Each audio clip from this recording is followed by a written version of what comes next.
Сәлеметсіздер ме? Ата-аналарға кеңес. Егер сіздің балаңыз қорқақ болатын болса, оның себебі сіз оған тез көмек көрсетесіз, яғни баланың өз бетінше шешім қабылдауына мүмкіндік бермейсіз. Сізге айтар кеңесім, баланың жолында кездесетін барлық кедергілерді өзіңіз шешіп тастамаңыз. Ол өз қиындықтарын өзі шешуге дағдылансын. Екінші кеңес, егер балаңыз өтірік айтатын болса, онда сіз баланың бұған дейін жіберген қателіктеріне сол кезде қатты шүйліккенсіз.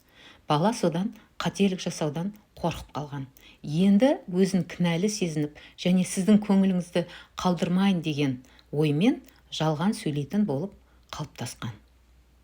Үшінші кеңесіміз, егер сіз балаларыңызға қажеттің бәрін сатып алып бересіз, бірақ олардың өздеріне тиесілі емес затты әлі де ала беретінін байқайтын болсаңыз, сізге мынаны ескерткім келеді. Сіз олардың өзіне қажеттіні өзі таңдап алуына ерік бермейсіз. Сондықтан таңдауда қателеседі деп, өзіңіз таңдауды қойып, өздеріне қажет затты таңдап алуларына мүмкіндік беріңіз. Төртінші кеңесіміз, егер бала қарым-қатынаста дөрекі болатын болса, бұл ата-анасынан алған үлгі.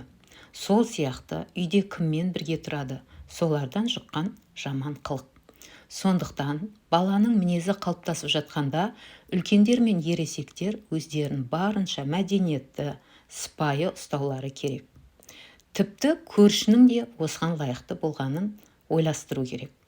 Қазақтың ұлың өссе, ұлы жақсымен ауылдас бол, қызың өссе, қызы жақсымен ауылдас бол деуінің мәні осы болса керек.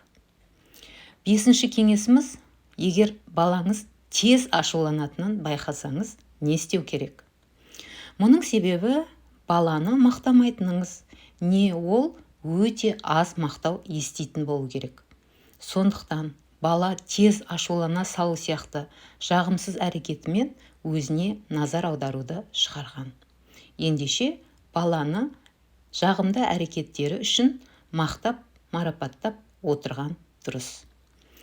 Алтыншы кеңесіміз, егер бала өз-өзін қорғай алмайтын болса, қандай әрекетімізді дұрыс жасауымыз қажет? Бұл сәби кезінен баланы көпшіліктің көзінше тәртіпке салғаныңыздың зардабы болуы мүмкін. Ата-аналар ешқашанда балаға, тіпті өзінің аға қарындасының, яғни бауырларының, достарының, туыстарының көзінше кемшілігін, қателігін талқыламаңыздар. Оны оңашада сөйлесіп отырып түсіндіру керек екен. Жетінші кеңесіміз, егер балаңыз біреудің жақсы істерін қызғанатын болса, оның себебі сіз оны үнемі біреумен салыстырасыз. Баланы біреумен салыстыру тіпті де дұрыс емес. Осымен біздің ата-аналарға арналған шағын кеңесіміз аяқталды. Сізге әлі де осындай кеңестерді ұсынатын боламыз. Сіз осы ақыл кеңесімді тыңдап отырсыз ба? Онда осы каналға жазылып, кез келген пікіріңізді қалдыруыңызды өтінемін. Сіздердің қандай реакция білдіретіндеріңізді көру мен үшін үлкен шаттық.